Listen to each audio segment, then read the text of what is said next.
Well, good afternoon. Thanks everybody for being here with us today. Today we start a cycle of conference and lectures and panels in relation with Art Brut and outsider art. That is one of the main topics of the exhibition that it was just opened here in INSTAR Corner. It's a pleasure for us to start this program with Sara Lombardi, director of La Collection de l'Art Brut in Lausanne, Switzerland, one of the main institutions with a big history and tradition in showing and in research about Art Brut in Europe and all around the world. So thank you for coming, Sara, and it's a pleasure for us to be here with you. And thank you very much, and it's a pleasure. So I want to thank INSTAR and Samuel Riera and Debris Campo for this invitation to talk here at the Documenta in parallel with the presentations of many Cuban artists. Among some of them, I could see when I was in Cuba to visit the Riera studio in 2017. So my presentation will be, of course, in English, but I suggest that at the end, maybe it lasts 40 minutes. At the end, if you have, of course, questions, I like to have some time to be able to talk and exchange with the public in English or in French, because I know that there are some French speakers, so we can also talk at the end in French too, maybe not in German. And my presentation will be a bit historical, and quite factual, because I think it's important to remember the concept of Arboret, especially in this context where Arboret is shown with the contemporary art. And of course, as the director of the Arboret collection, our aim is also to maintain this concept alive and vivid, even in this actual context.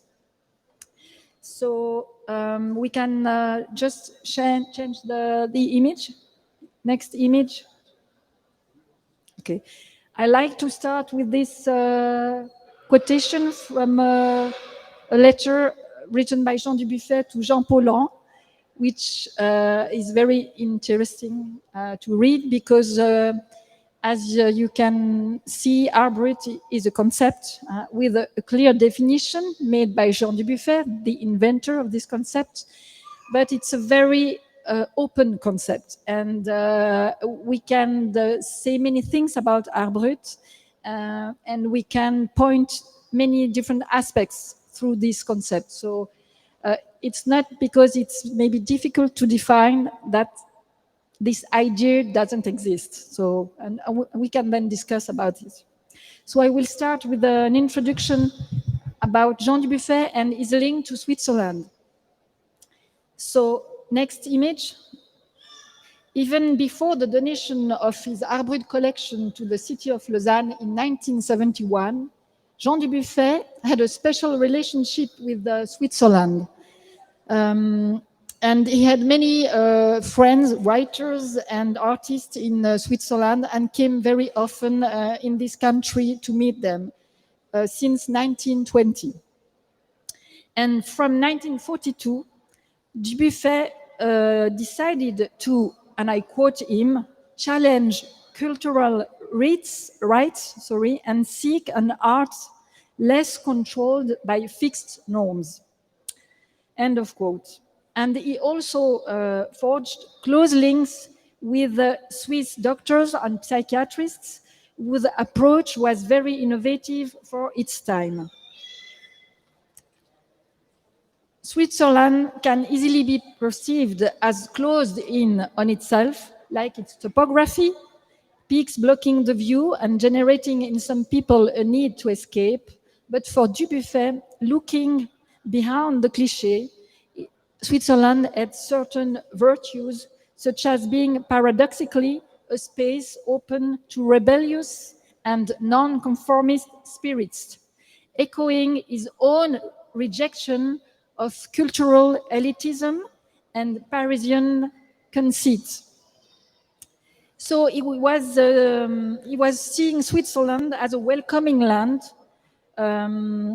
and open to unconventional ideas. In short, as he saw it, French-speaking Lausanne city was the ideal host for the future Collection de l'Art Brut. Next image, please. And he thought that to have a public museum in this city, a public institution which could be entirely dedicated to the presentation, the study, the conservation of works, and unconstrained by any form of cultural conditioning. And I quote him, he said, "I am convinced that the demystification of cultural commercial art and the inhibiting conditioning that results from its unwholesome prestige is a major health measure. I am delighted to see the city of Lausanne become the metropolis of this move towards reform and regeneration." End of quote.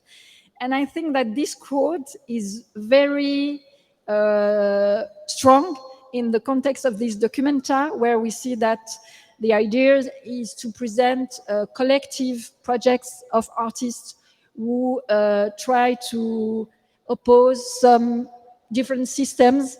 They might be political systems, artistic systems, commercial systems. And we see that Dubuffet at his time had a very revolutionary way of thinking and a revolutionary spirit that we can see in this quotation, that I find really convenient in terms of this context.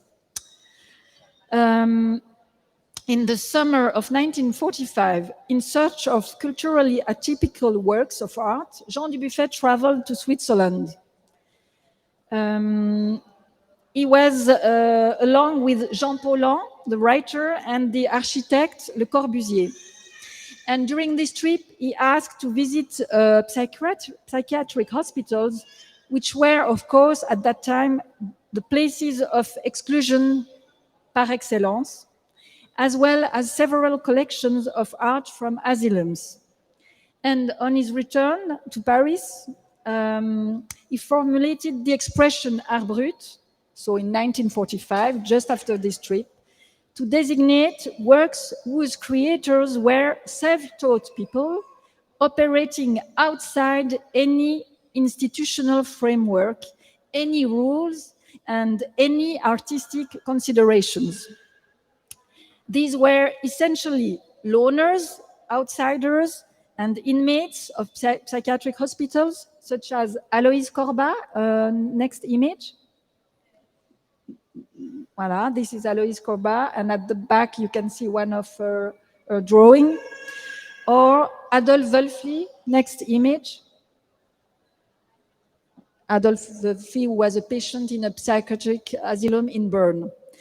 And these were the works he discovered when he made this first trip in July 1945. And at the same time, as he tried to define Art Brut and try to identify the characteristics of Art Brut, he made it clear that it was an art not of craziers, but of people excluded from the artistic community or who had deliberately distanced themselves from it. So there has been for a long time confusion with Art Brut and art made by people, crazy people. And this confusion is due to the fact that the main discoveries that Dubuffet made when he started his researches were made in psychiatric hospitals. And the big discoveries he made were at the beginning made by people who were in these hospitals, like Alois of Wölfli. So then the public started to think that one of the characteristics of Art Brut was the madness, or the fact that they had to be a link with madness, which is really not the case. And Dubuffet never thought that this was a criteria. Okay. And so, because of this also risk of confusion, he started to broaden his field of investigation, visiting prisons also, and including in his collection, for example, next image, sculptures made by a prisoners, which was in a prison in Basel, sculptures made by breadcrumbs and clay. And you can see one of these pieces that we have in our collection. Now, I would like to come back on the characteristics of Art Brut. For all practitioners of Art Brut, creation is a vital necessity. It can be ritual, magical, prophylactic, or therapeutic in nature, and as such renders the border between art and life extremely tenuous. This is really one of the particularity of Art Brut. Of course, in contemporary art as well, artists have their own living, of course. But I would say that in Art Brut, this is very strong. This aspect is very strong because there is no difference between life and creation. And most of them create in their own place where they live. They don't have a workshop where they go to be an artist. They just create in the place where they live. So there is no separation between the two. And the need to create manifests itself for some as a result of a revelation, like Augustin Le Sage, next image. Okay, so here you see the first painting made by Augustin Le Sage. It's the first he made, and it is his biggest painting, which the painting measures 3 meters by 3 meters, and we have it at the museum. And Augustin Le Sage, who in the depths of his mind, he was a miner, heard a voice telling him one day he will be a painter, and then he started to paint. This need to create can also appear after visions, like for Jeanne Tripier, next image. Jeanne Tripier was a French artist who claimed to be in contact with the dead. So she belongs to the category called the spirits.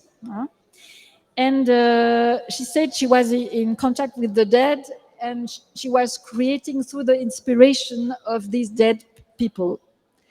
Or this need of creation can occur also following some special occasion, like for Eugenio Santoro, next slide, who made, for example, his first drawing for the anniversary of the chocolate factory where he was working.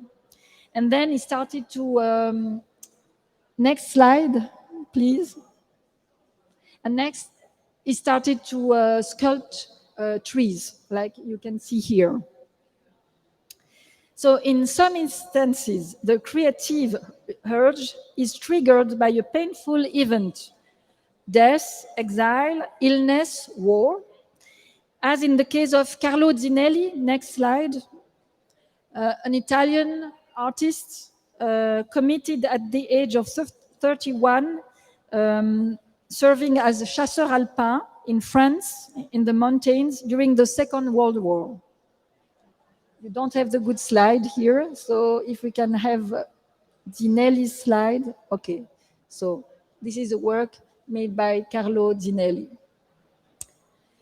In all these cases, creation was an intimately personal physical matter and a lifelong companion for artists who produced inventively subversive works endowed with extraordinary expressive force. Next slide. We have a sculpture made with the shells made by someone named Maisonneuve, Pascal Désir Maisonneuve. He was a French brocanteur. As ordinary people, according to the concept developed by Jean Dubuffet in the early 1940s, creators of Art Brut are not concerned with posterity. And this also, I think, is very interesting in this context of documenta, where we see that these collective works put into question the notion of artists, the notion of individuals, and also maybe the notion of posterity, because there are many things, many installations which question also this idea of posterity as well. And in the context of Art Brut, the creators don't care about posterity. Many of them don't care about being recognized as artists. They don't really care about the idea of propriété, okay? So I think, again, the parallel can be interesting with this documenta. I would say that they remain above all driven by the need to produce works for themselves first. And this need is all the more visceral in that nothing predisposed them to this vocation. On the contrary, loneliness, poverty, marginality, illness, or sometimes madness meant that a complete different fate for them. Now I just want to come back to the various homes of Dubuffet's collection and the birth of the Compagnie de l'Art Brut. Built up from 1945 onwards, Dubuffet's Art Brut collection was based in Paris until 1970, apart from a 10-year American trip where he stored the collection for 10 years by his painter's friend Alfonso Osorio. Next slide. The works were first grouped together and presented from 1947 onwards at the Foyer de l'Art Brut in Paris, that you can see here, which was a space in the basement of a formal gallery, the René Gallery, the René Drouin Gallery, which was at Place Vendôme in Paris. And then by 1948, Dubuffet created an association called Compagnie de l'Art Brut with André Breton, Jean Paulhan, Michel Tapier, and Charles Raton. Next slide. Okay, here you can see, it's in French, but you can see the status of the Compagnie de l'Art Brut and what you have to do to become a member. The association, whose function was to oversee the various activities, that is, acquisitions, exhibitions, publications, related to Art Brut, took up residence with the collection in a Paris house, then lent by the French publisher Gaston Gallimard. And 3 years later, in 1951, the company was dissolved due to a lack of space, a crucial lack of financial resources, and also due to many disagreements between Jean Dubuffet and its members, and in particular André Breton. while they didn't have the same idea about what was Art Brut. I won't go in details here about that. So in December 1951, Dubuffet dispatched the collection to his friend Alfonso Osorio in the States, and then he brought it back in Paris in 1962 and installed all the works in a townhouse he had bought at 137 Rue de Sèvres, which is actually the Jean Dubuffet Foundation. At the same time, the Compagnie de l'Art Brut was reborn, and Dubuffet created a new association with new members, among which Daniel Cordier, the art dealer, the painter Asger Jorn, and the French writer Raymond Queneau. Dubuffet started again to study Art Brut, to publish books on these Art Brut artists, and to make new exhibitions in this space. While this more bigger space, next slide, was open to the public, but only by appointment. And then, so this is the last space, which has become now the Dubuffet, Jean Dubuffet Foundation, but which was before the second space dedicated to Compagnie de l'Art Brut, which is at 137 Rue de Sèvres.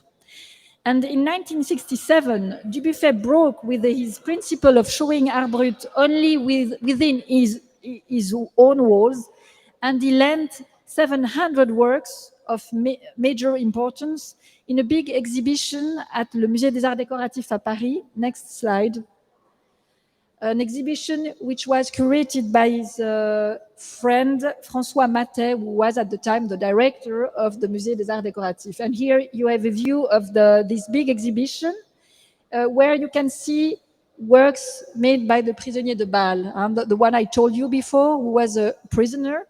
And these are works that we have still now in our collection.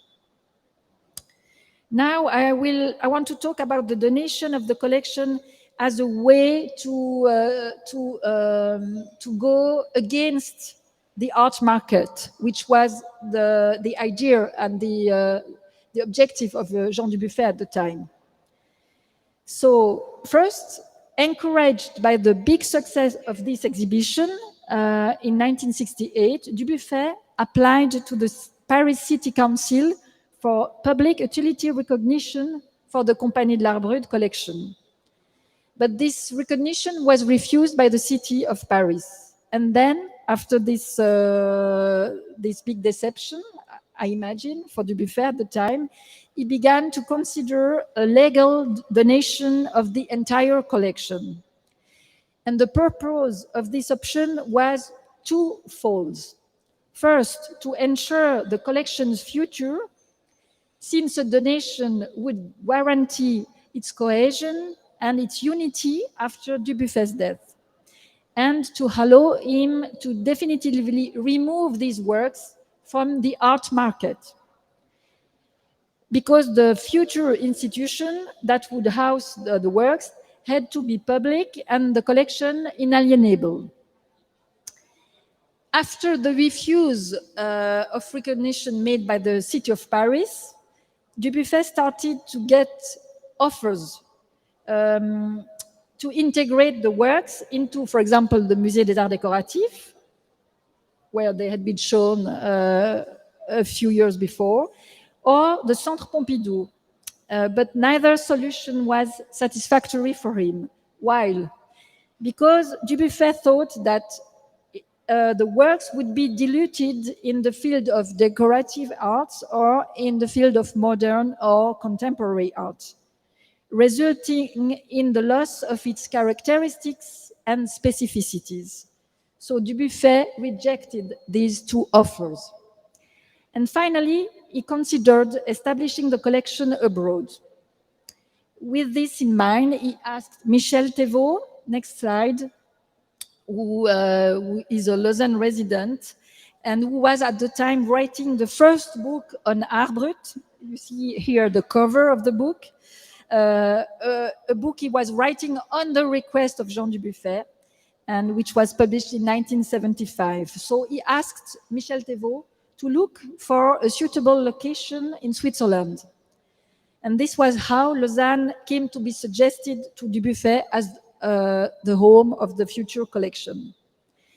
And this idea was very positive for Dubuffet. And finally, the city of Lausanne chose an historical castle, next slide, from the 18th century to host the collection that you can see here.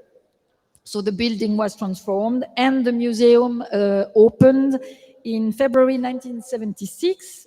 Next slide. Without the main protagonist, that is Jean Dubuffet, who decided to come to visit the museum one day before the official opening. And you can see here on the left the sculptures of Maisonneuve that I showed you before. On the left, Jean Dubuffet. In the middle, Michel Thévaux, who has been the first director of the Collection Art Brut when it opened in 1976. And on the right, Slavo Kopacz, who was the first curator of the collection when it was in Paris. In retrospect, Switzerland as the home of Art Brut represented a fitting return to the roots, for it was there in Switzerland that Dubuffet discovered the works of Adolphe Wölfli. Next slide. So here you can see an example of Wölfli's drawing, or the works of Aloïse. Next slide. Aloïse Corbat. Here, very nice painting by Aloïse Corbat, which represents a bride in the middle. It was also in Switzerland that he met many doctors, and he had many friends and doctors, especially, who gave him many pieces coming from the collections of Asylum Art in support to his project. They included Hans Stecht. Next slide. Hans Stecht, who was the director of the psychiatric hospitals in close to Lausanne, where Aloïse arrived first. And here you can see the doctor giving a lecture to the future students using paintings and drawings of Aloïse at the back. And so Hans Stecht was one of these important psychiatrists who was very interested by the productions of the patients and who saved them from destruction. He was in close touch with Charles Ladame, next slide, who was director of an asylum in Geneva called Bel Air, and who gathered many productions from his patients and created a little museum in the hospitals that you can see here. And Charles Ladame also gave many works to Jean Dubuffet to create this collection and help him into this project. And also, for example, Professor Wirsch, who succeeded to Professor Morgenthaler, who was the director of the Waldau Clinic in Bern. Next slide. And here, for example, we have a diary that Dubuffet had during this trip, this historical trip in 1945. And he was writing the people he was meeting, the doctors, telling him, you should go there, meet these doctors, see these works, etc. So here you can see an example of his visit, July 1945, and the people he met. So for almost 30 years, Jean Dubuffet made it his mission to collect and preserve these marginal bodies of works. In doing so, he carried on the task already begun by those few psychiatrists or art historians like Hans Prinzhorn, next slide, and also by his fellow artists, the surrealists. So here you have a photograph of Hans Prinzhorn, who was a German psychiatrist, who also gathered many works coming from hospitals. By turning the spotlight on works outside the official culture, Jean Dubuffet broadened the boundaries of art, as some before him had already done, for example, Picasso with the African art, or, of course, Paul Klee with children's drawings.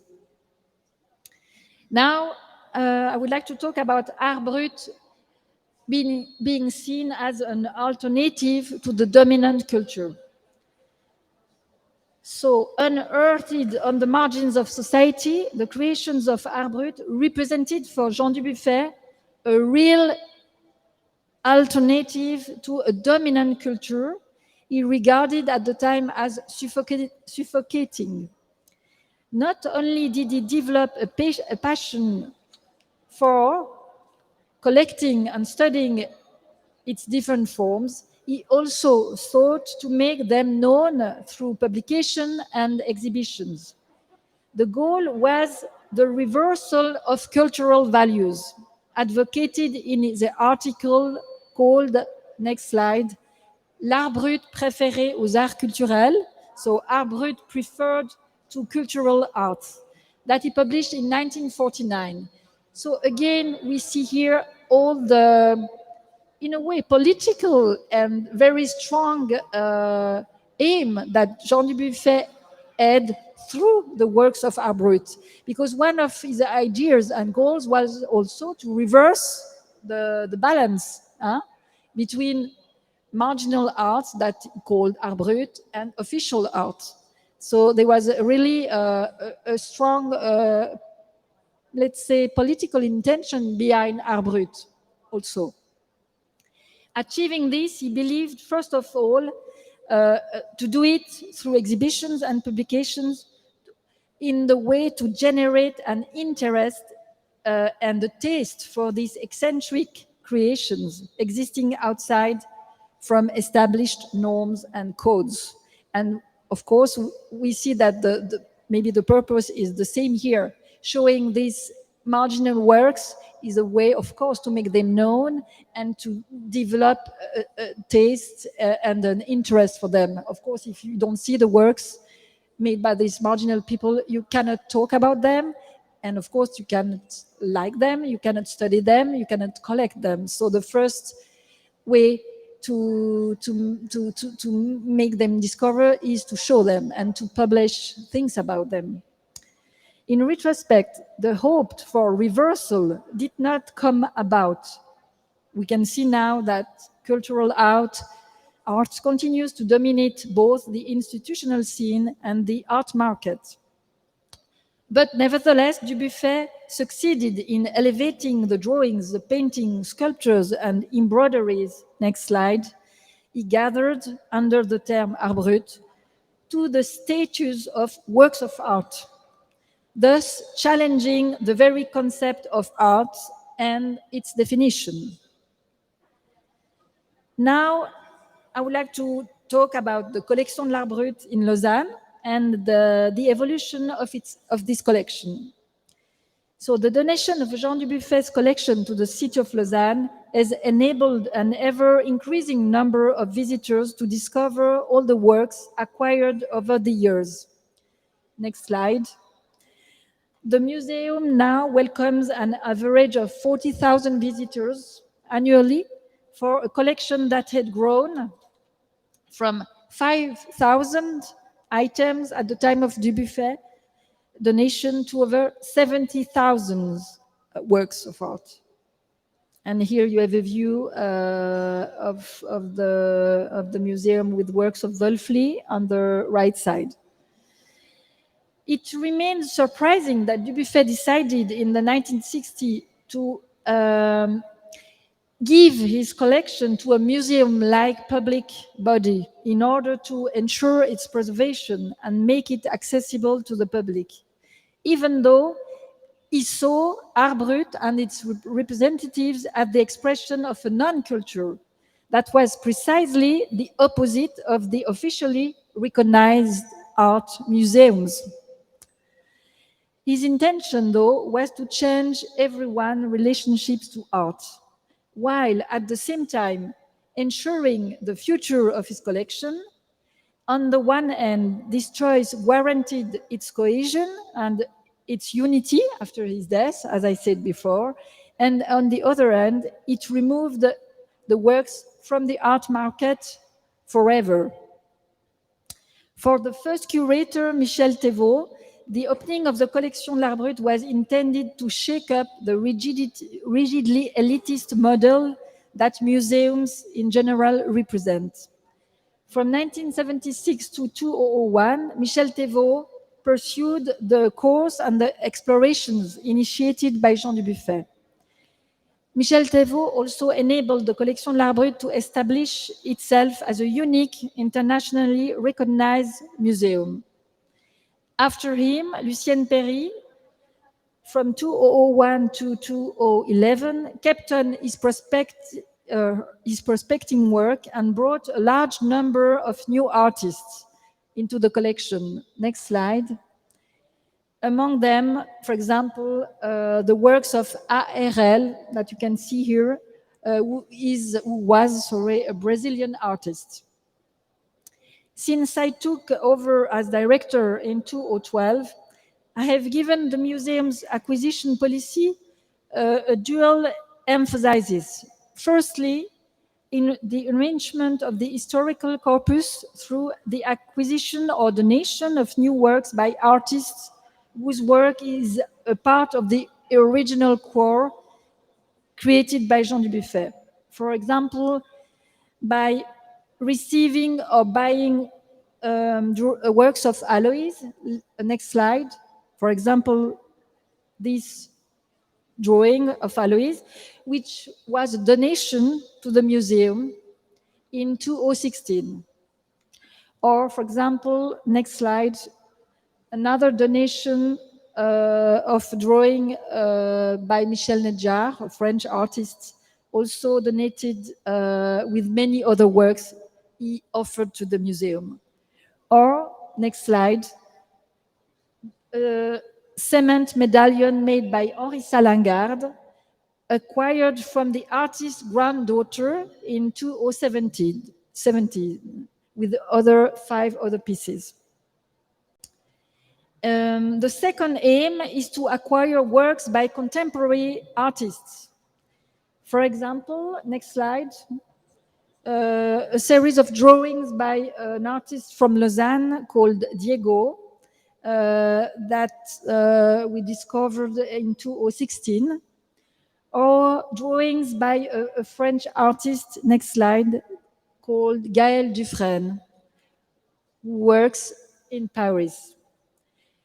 And other example, next slide, works by an Italian artist who works in a workshop whose name is Daniele Bertanzetti.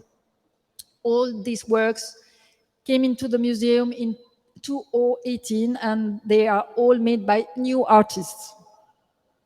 And I think that this second line of policy, which is to bring into the collection also new artists, is very important because it attests to the vitality of the original concept even today. Because we can think that as Art Brut is an historical concept, we can imagine that maybe there is no more Art Brut existing, which is not the case. There are still many marginal people creating outside the official lines of art.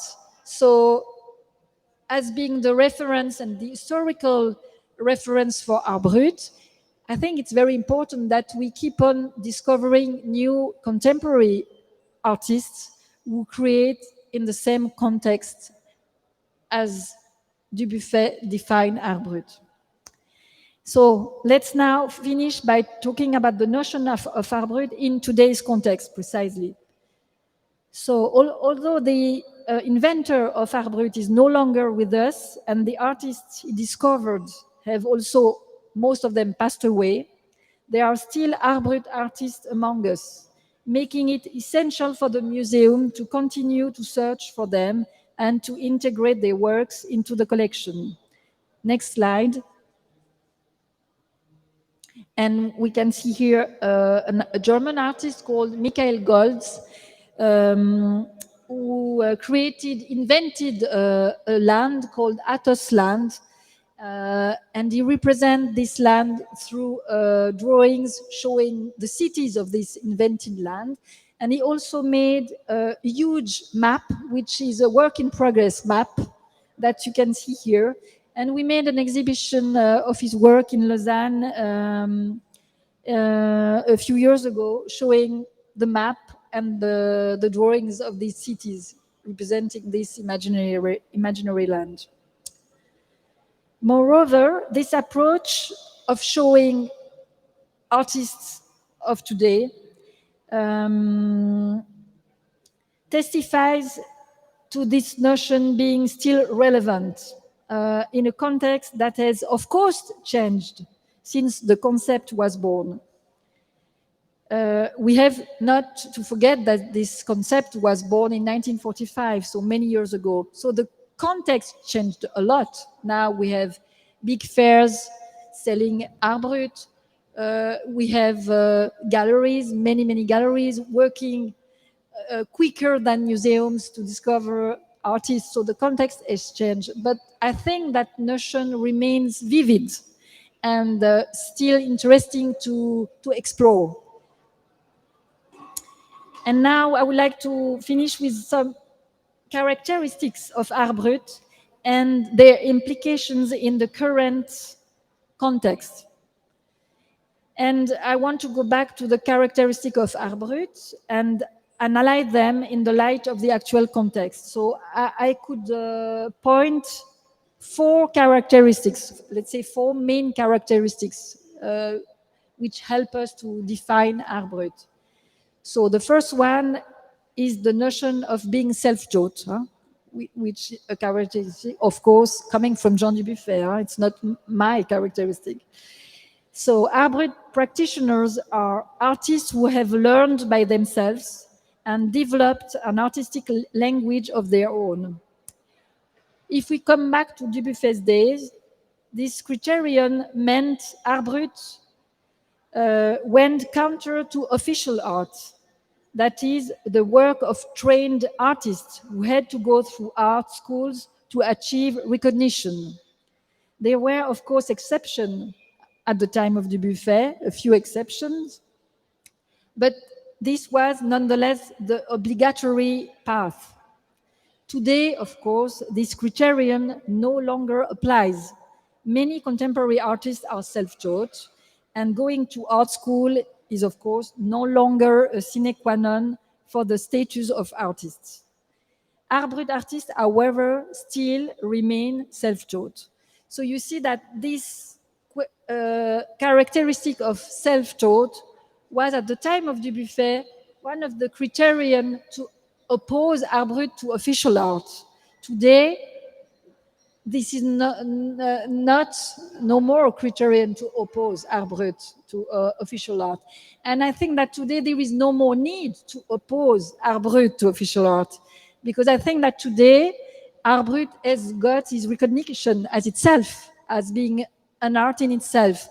But we have to remember that at the time of Dubuffet, it was important for him to oppose Art Brut to official art, to make a clear understanding of what was Art Brut and what were the specificities of Art Brut in parallel to contemporary art. The second characteristic is the art market, with its galleries and auction houses. Over the last 15 years or so, the art market has largely accepted Art Brut into its field. In Jean Dubuffet's time, there were already some galleries that sold Art Brut, but very few. They were really a small minority, and they were not exclusively devoted to Art Brut. For example, I think about the Grosvenor Gallery in London, next slide, where, for example, Dubuffet at the time already bought major works by Madge-Gill. And it's not the good one. Next one, or maybe, well, this one. So Dubuffet bought, for example, works of Madge-Gill through this gallery at the time in the 60s, like this dress made by Madge-Gill.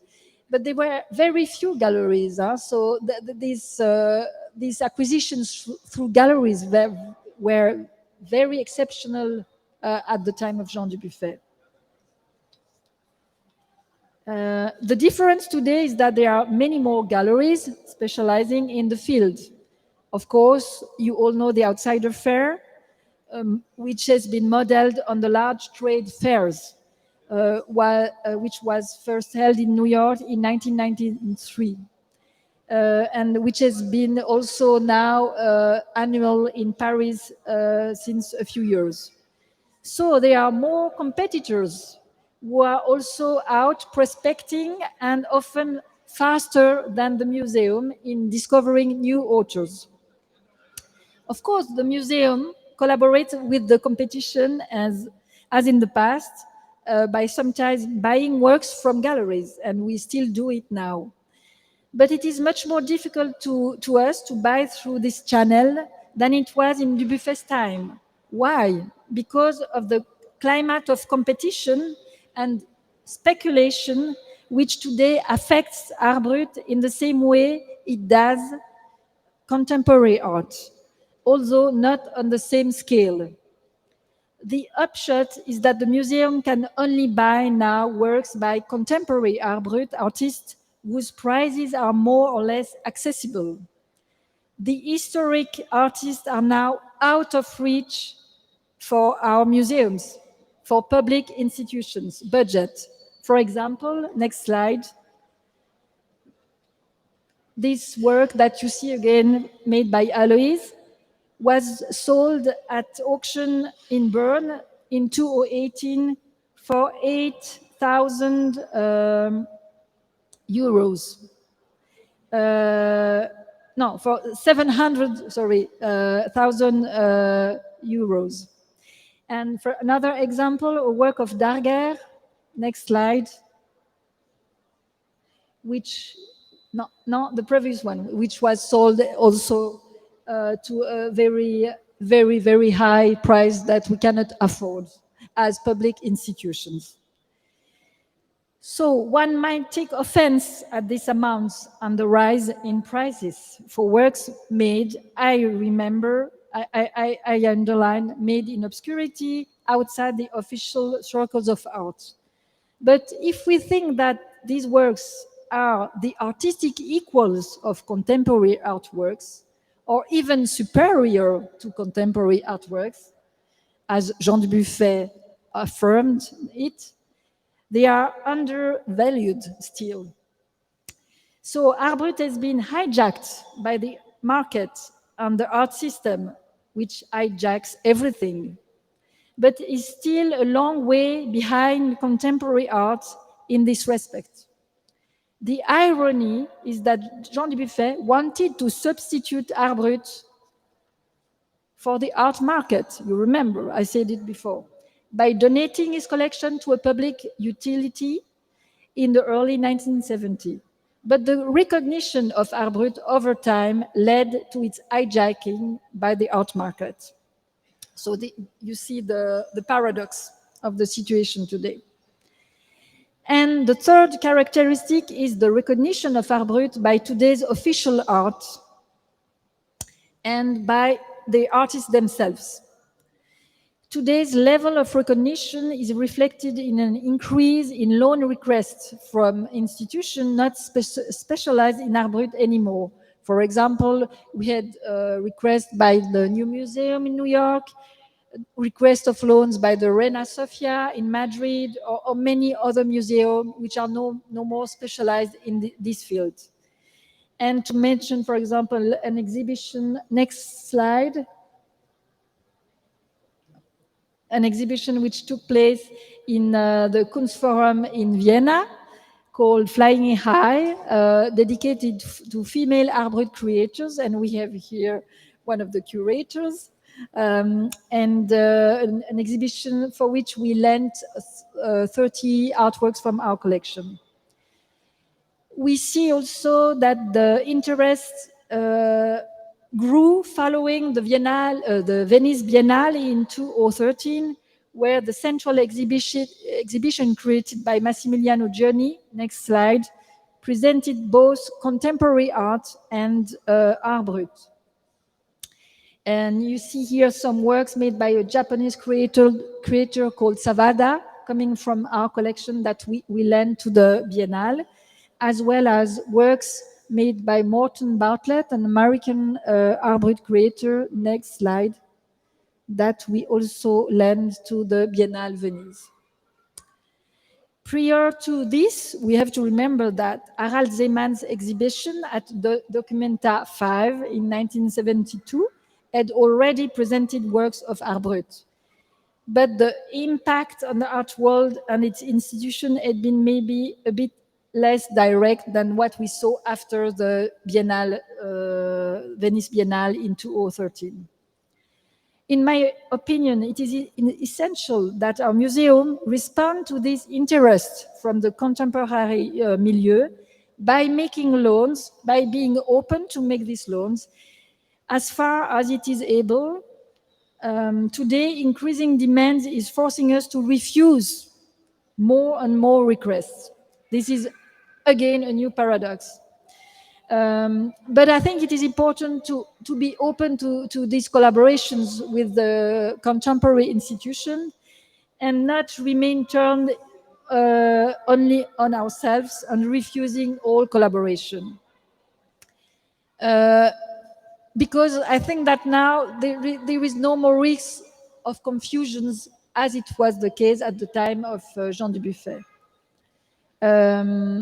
A few years ago, the contemporary art world looked at Art Brut with a condescending eye, bringing to it a kind of negative preconception, partly relating to the artist without posing over the works as such. And ever since, these same works have found a place in contemporary art museums. The contemporary art world would sometimes like to see Art Brut as an old concept, let's say. And in other words, this kind of recognition would require Art Brut to abandon its name. And in this context, I think that it is essential to reaffirm the current validity of the concept and its specificities, namely that Art Brut artists work on the fringe of the official field of art, that they do not seek to be artists and are not motivated by the recognition of the art world, that they do not create in reaction to other works of current art, but according to their own impulses and desires, and as self-taught people also. And moreover, most of them consider themselves not as artists, but more as inventors or sometimes as craftsmen, while some are surprised even by the interest shown in their works by the art world. The form of cultural isolation they embody still exists today, despite the evolution of our hyper-connected society. Contemporary artists themselves also contribute to the recognition today and to the dissemination of Art Brut.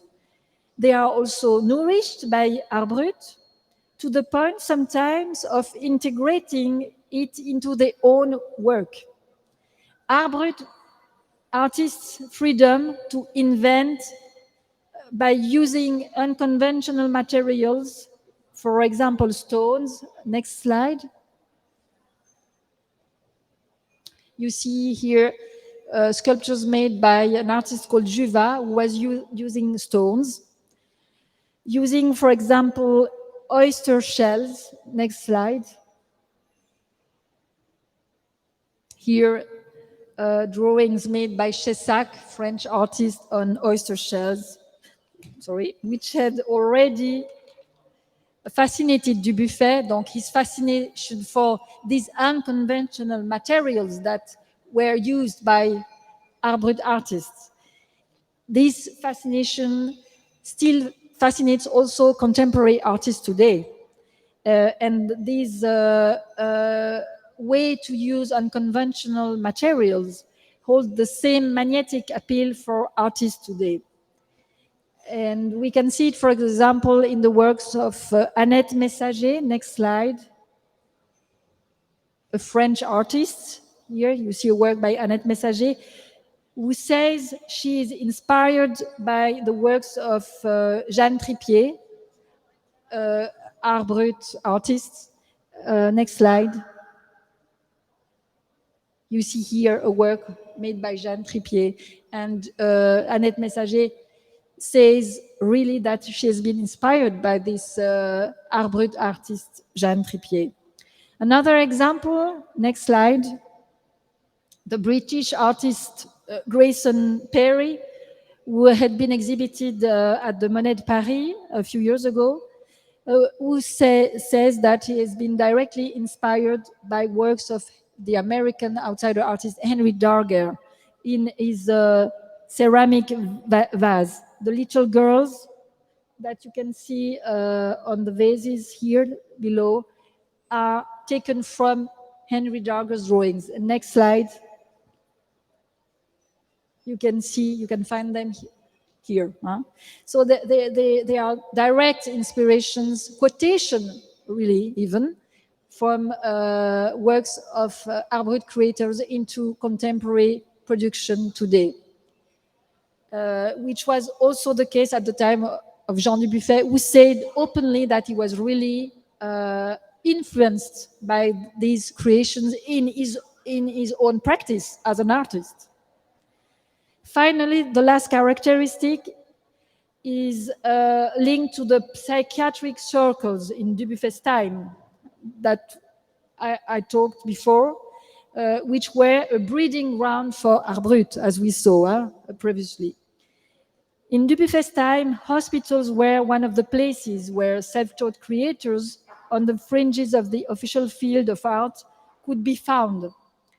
Today, they no longer constitute a special field for prospection because the making of art there is no longer spontaneous.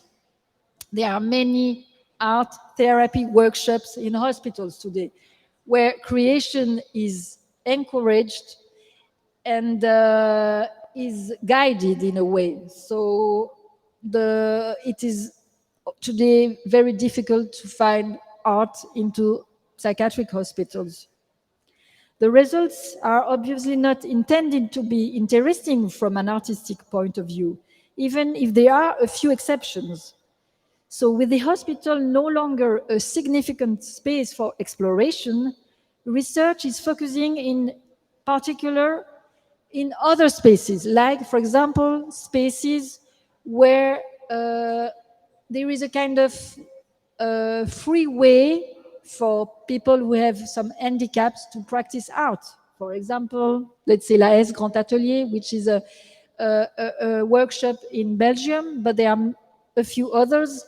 I think also about the Creative Growth Art Center in the States, where we don't have therapeutic workshops, but spaces for free creations. And these spaces are new spaces of exploration where we can find sometimes, but it remains exceptions, but sometimes very interesting Art Brut productions. But I think that another space can be found on the elderly people, which can be seen as, in a way, the new marginals of our society. And for example, in 2014, we discovered works by a resident in a retirement home in Switzerland. Next slide. Works that we got into the museums. And the name of this resident was Madeleine Lanz. She had been hospitalized for several years after being diagnosed as schizophrenic, and she started to draw in a very spontaneous way in this resident home for old people. So now I arrive to the conclusion and then to the open discussion and questions, of course. So to conclude, getting on 50 years after the opening of the Museum of Art Brut, we can see that Art Brut has not supplanted what Dubuffet called at the time customary or polished art. These are his terms, his own terms. If the creation of the Collection L'Art Brut could be perceived in 1976, the year of its inauguration, as a paradox, its existence has nonetheless enabled the recognition of Art Brut by all, including contemporary art today, and its total legitimacy, as attested, for example, by the latest published encyclopedia by the collection Citadel et Masno in 2018, named L'Art Brut. Some 70 years after its founder began his research, that is Dubuffet, the Collection L'Art Brut remains a privileged space for otherness, a place where orphaned, ungovernable creations interact and form a family, each unique, yet all universal in the messages they carry. Brought together in this way, they radically change our view of art. They continue to challenge us and now belong to posterity. These works that a priori were simply destined to disappear. And to finish this presentation, I would say that what remains fascinating with these Art Brut works is the fact that they lead today to contemporary questions. I mentioned some of them before, but we can, for example, mention others, like, for example, what is our capacity to reinvent ourselves as artists in this actual contemporary context? Other questions, do we even allow for that, to reinventing ourselves? What is our collective responsibility towards accepting individual freedom? Other questions, the questions of marginality in our society, the question of individuality, the question of loneliness, the question of madness. These are all questions that Art Brut bring on the stage. And these artworks also raise questions on how we perceive art and life, work and biography, as interconnected or entirely separated. And is that urge to separate the artist from the artwork even desirable, if possible at all, when it comes to Art Brut artworks? So I want to finish with these open questions, and I hope you enjoyed this talk. Thank you for your attention.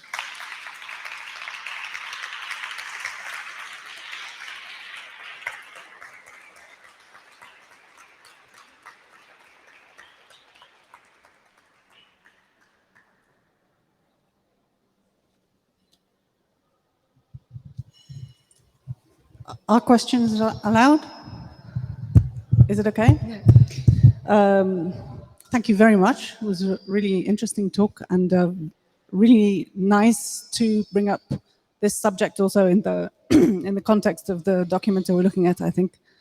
I actually have two questions, and I know that's a horrible thing to do because you then stack your questions and then you kind of lose them. So my invitation is that maybe you just respond to it, whatever within that interests you. It's just because my mind is on overdrive. Firstly, connecting to the last thing that you were saying, these sort of very positive annotations that Art Brut has, that you bring up.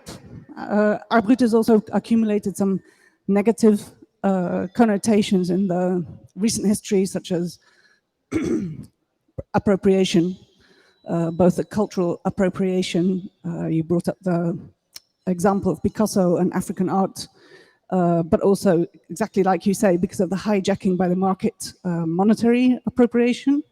And And this notion of it's often used as a way to exoticize. Yeah, and especially when you use this word marginal, brings in a sort of hierarchical thinking, which is quite problematic maybe. So I was just curious how the institution connects to these more problematic aspects of Art Brut and addresses them. So that was the first. And the other one is maybe just more about here, because I think it's a super interesting lens to look at a lot of the work that we're seeing here in the documenta, to look at through the lens of Art Brut. At the same time, there's some things that are sort of then begin to shift, because Art Brut, I imagine, was conceived very much within the tradition of the sort of individual genius artist, whilst what we're seeing here is a lot of collectivity, and also a lot of this whole applying the label of art and artist or not seems to become very irrelevant in a lot of what we're seeing here and in more contemporary art. So I was curious how you connect with that when you look around at the exhibition here. So I will try to answer your questions. Sorry. It's not easy because I cannot very hear sorry. very well as well. So maybe coming to the first one, I would say that our way to evolve in the actual context by still talking about Art Brut, because of course we are the collection d'Arboret, so we have to defend in a way this label, which, as I said, is historical, was created in 1945. So the context is completely different now. But we tend to have an actual approach, a contemporary approach, by keeping the concept vivid. For example, by collaborating, as I said, with other museums which are not specialized in the field on different projects. For example, I can mention an exhibition that we made with La Maison Rouge on Art Brut creator named Eugène Gabrichevski. So imaginating projects in contemporary places where there are sometimes dialogues between Art Brut and contemporary artists. So now the idea is to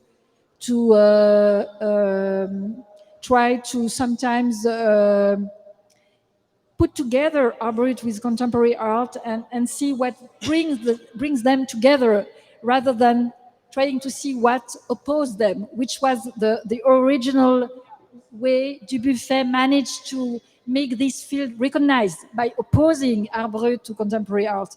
Whereas now I think the idea is to rather show what brings them together, but still by keeping their specificities, because I think that still the creators of Art Brut create in a very special way, in very specific conditions, and I think it's still important to underline them, because it helps to understand the production. But the idea is to work together when it makes sense, of course, not work together at every cost, but when it makes sense. So this would be maybe our actual approach to be less, let's say,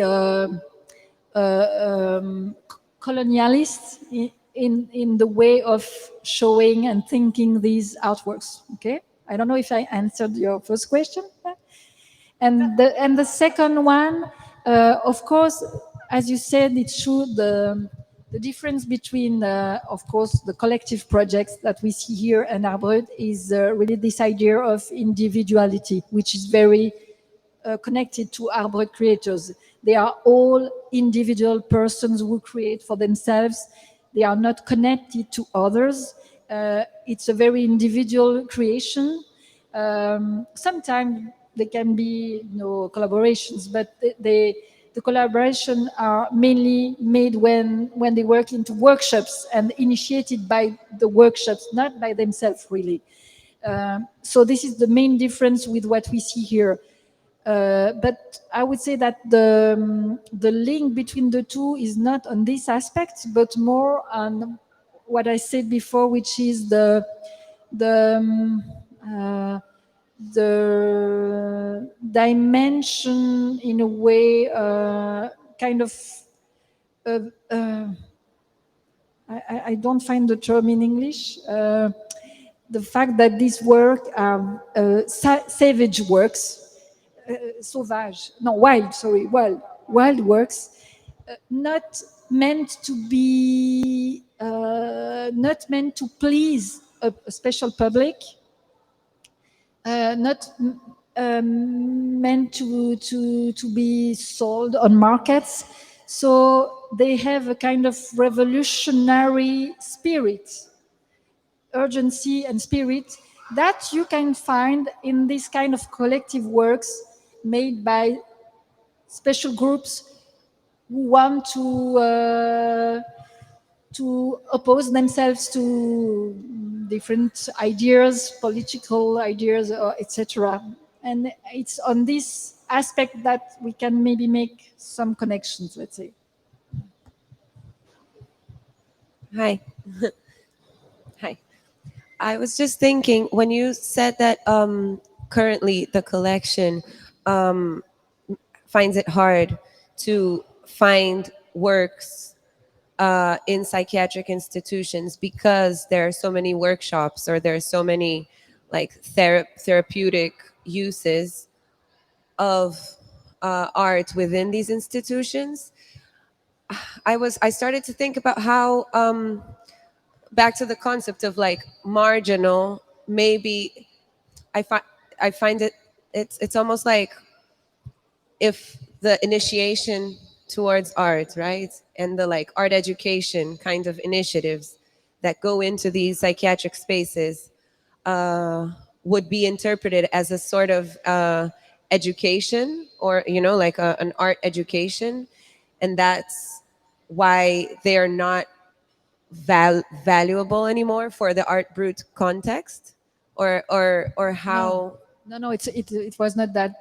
What I wanted to say is that before the patients, some of the patients who created in these spaces, in these places, created in a free way. There were no frames for creation. It was but coming many of from their own but many of wishes. but many of these institutions were also like just kind of like places to abandon people with psychiatric diversity, etc. I just wanted to ask if the condition of the Art Brut artist who is already marginalized is that he or she must be self-taught nowadays, as seen as it's so incorporated into the art world and so valued within the art world.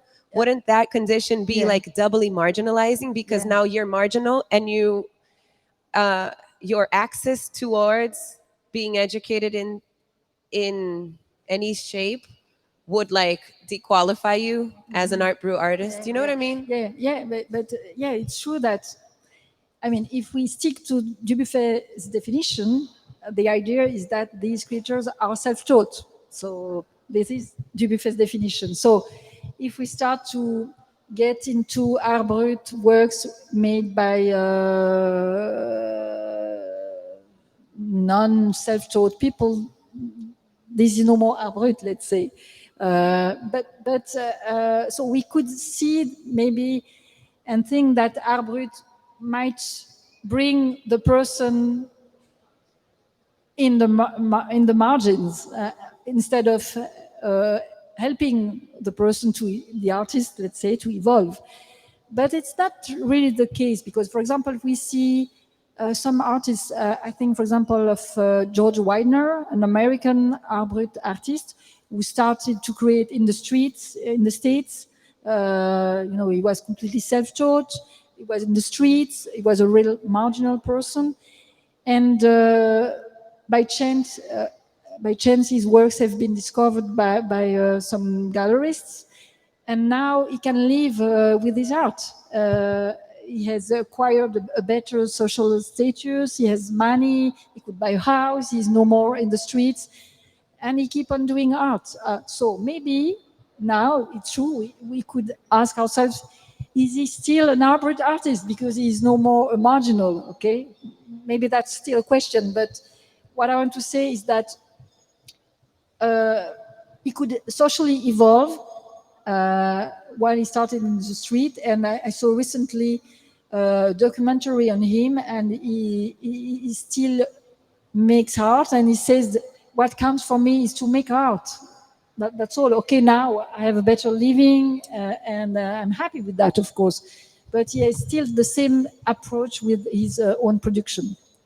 So the idea is not to maintain people into marginality, of course, but it's true that the characteristic of self-taught is still a characteristic for us to define Arboret.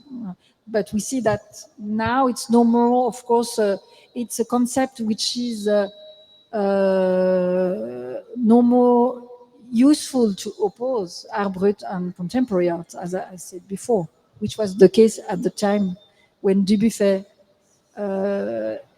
started to create this concept, because in fact it's a concept, of course, it's an idea.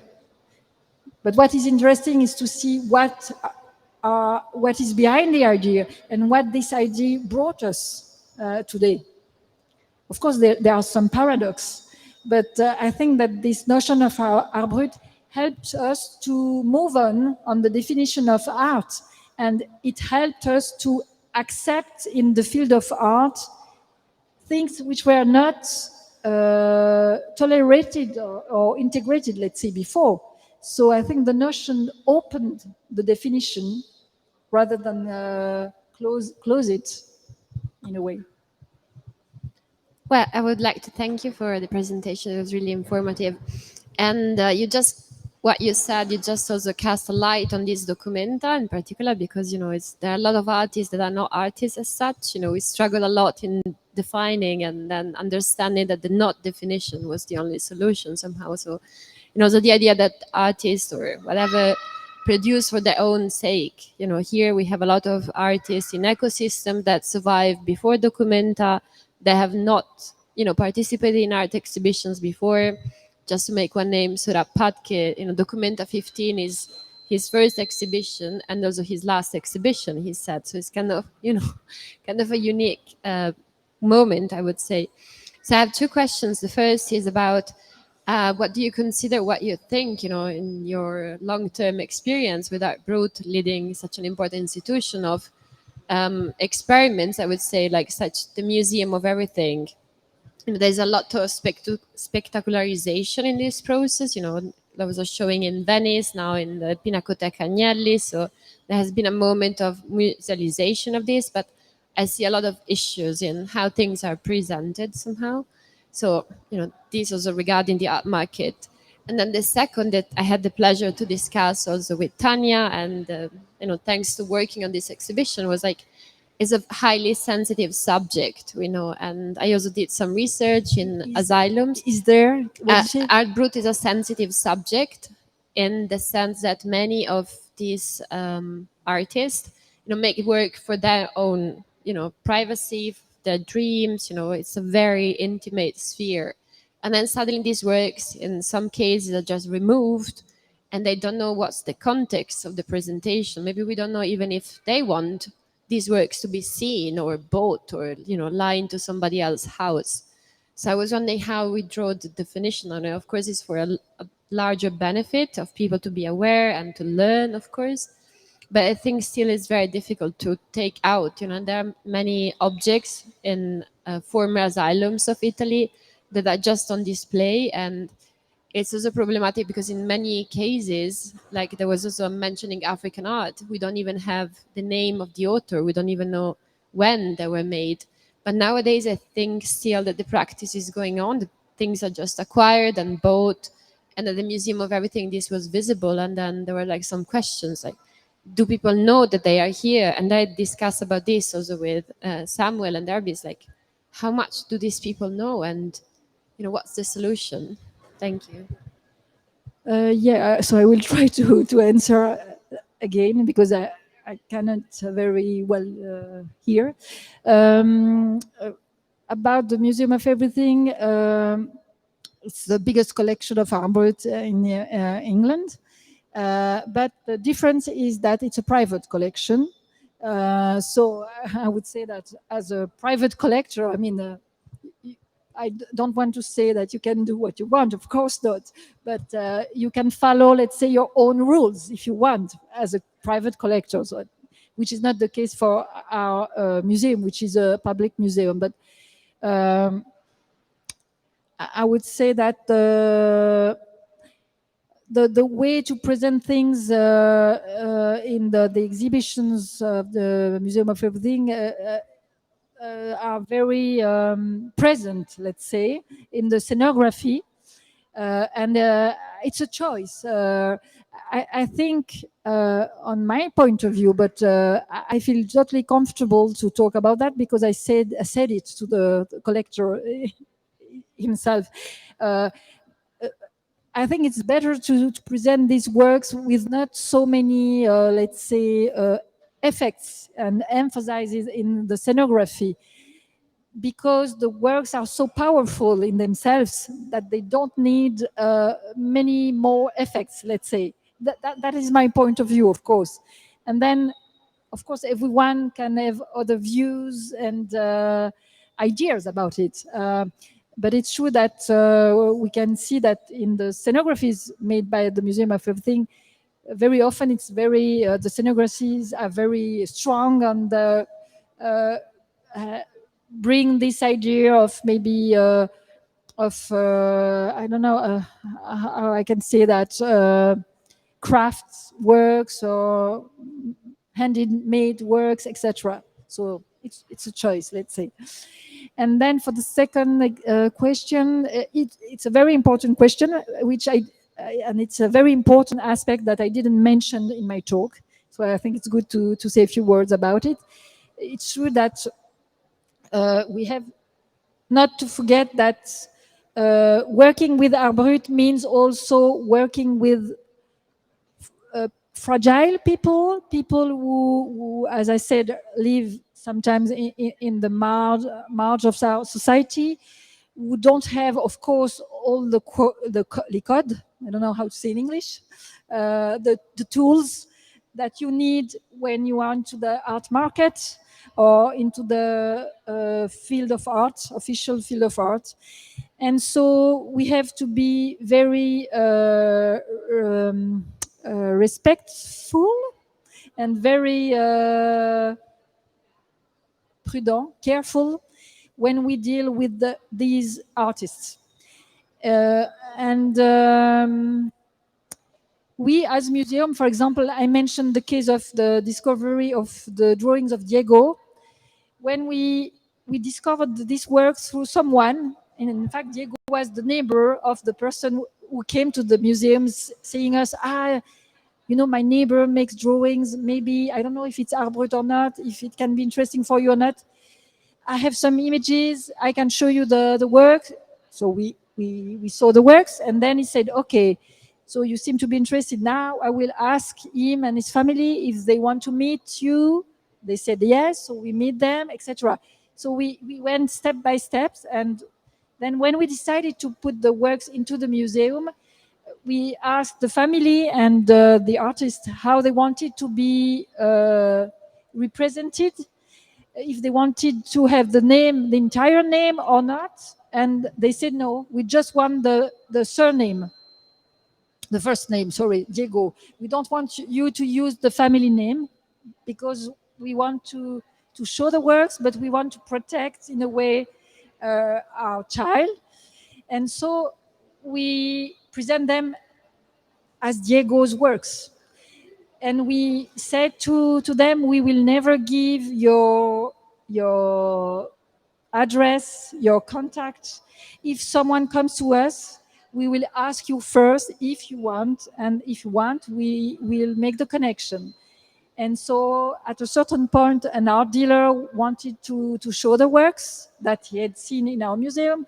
So we asked them if they wanted to be in touch, etc., etc. So we need to proceed this way. because otherwise, of course, sometimes you cannot control anymore the situation, and we have to be to have this in mind. These people might be fragile, and if they are not working in a structure like a workshop, which has to be careful with these questions, they can be in a way, let's say, abused, but on an artistic level, of course. So I think this is very important to deal and to talk about this aspect, which remains quite often not on the stage. We talk about the works, we talk about the artists, but we don't really talk about all these questions, which are, of course, essential. As soon as there is prices, market, exhibition, and also we can talk about the author's rights, the reproduction rights, but specifically the author's rights. We as museum always try to find the author's rights, getting even sometimes very back into the researches to find the descendant, to deal with the rights, which we would do for contemporary artists. But sometimes we think that, Art Brut artists, maybe these questions don't get into the field. But of course, we have to have the same attitude connected to these questions and aspects. And maybe just the last question before I pass the microphone. I guess research is a big part of activities in the museum. So connected to what you just described, are there any pieces that you had to withdraw from view or reconsider because of complicated histories, for example, like that the artist never knew that his work was in museum, or that the provenance is not clear? Thank you so much.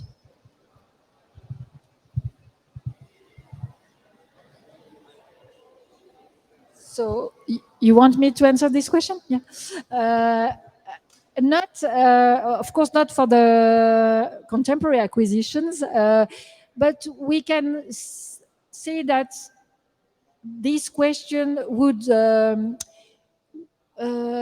be pertinent for all these historical works that Dubuffet collected in the hospitals today, because the laws has changed, and now, of course, which is normal, every creation that a patient makes in a hospital belongs to him and not to the hospital or to the psychiatrist, which was not the case at the past. So I would say that if we were very critical, we could say that all the works collected by Dubuffet through the doctors and psychiatrists are problematic in a way in the actual context. So, which would mean giving back all the works to the structures. But the thing is a bit different because the law changed with the time. So at the time it was different. But today, of course, Dubuffet could never create a collection as he did in the past because of this new status, which is completely normal, of course. Hi, let's see if this works even through the mask. I just wanted to add something quickly through what the colleague said, because I also wondered why the art is discredited, because why is it more difficult to find art in psychiatric wards? Because there's art therapy. Art therapy is not an art education. Like, it's far from that. It's like comparing a currywurst with haute cuisine. Both is something to eat, but it's not much in common. And the other thing is, I wondered a little bit if we have a bit of problems with the appreciation of the people with mental problems. For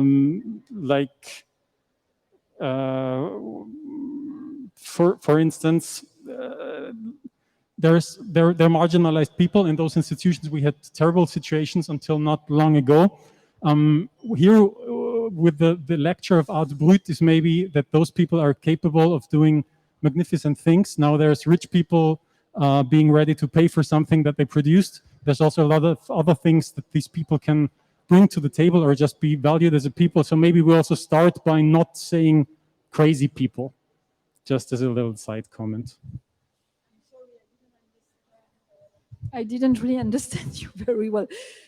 if someone can summarize or Let's not call them crazy people. To cut it yes. short, I Yeah. wanted to say they Yeah. can bring something to the Art Brut is a lecture that, Yeah. that people in with Yeah, mentally of challenged course. people, we've all been maybe in our life Yeah, sometimes but- on the verge of a mental yeah, breakdown. you know, yeah. Documenta was probably in this edition Yeah. too on the verge of a mental Yeah, breakdown. yeah. I mean, Yeah, maybe yeah. we normalize this. Yeah, I just yeah. had the impression that you try No. to differentiate or like, make some distance to the origins of Art Brut at some point. I can just say that to answer your question or comment, that Dubuffet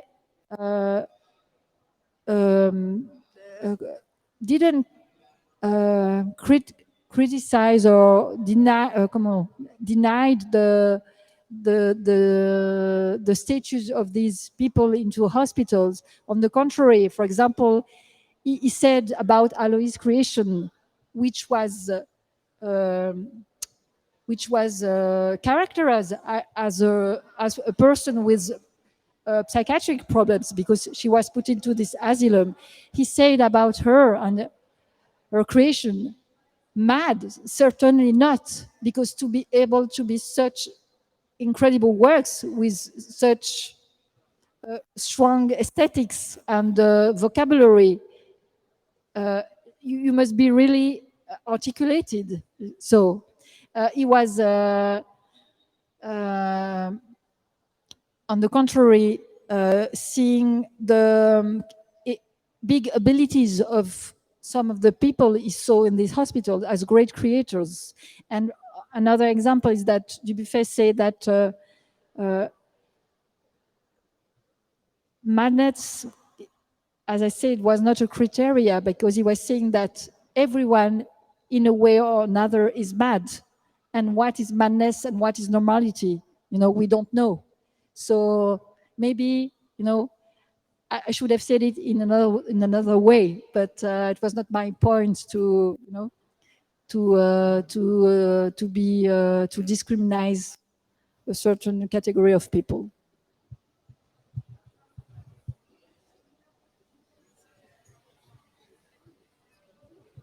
Well, no more questions from the people. Well, we send Sarah Lombardi. Thank you very much for being here with us, and it's a pleasure. Thank you.